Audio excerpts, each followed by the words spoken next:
नमस्कार, मी प्रसन्न मुळये एक पात्री अभिनय सादर करत आहे.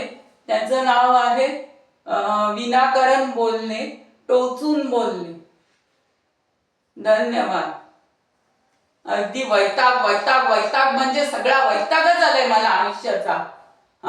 भारतीय रेल्वेचा आणि त्या जळपट्या फुलांचा.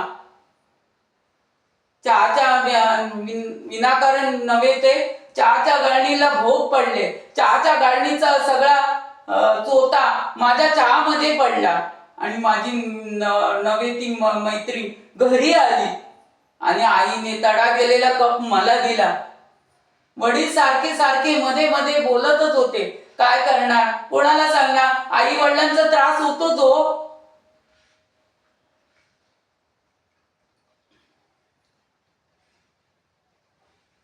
आई वडील सारखे तेच मध्ये मध्ये बोलत होते भारतीय ट्रेन बद्दल किंवा नको असलेल्या त्या भावाबद्दल, नको असलेली चर्चा.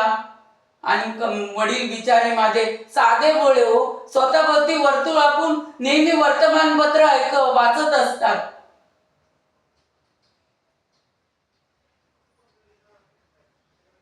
या वर्तुळाची ना मला चिडच येते. काय सांगणार,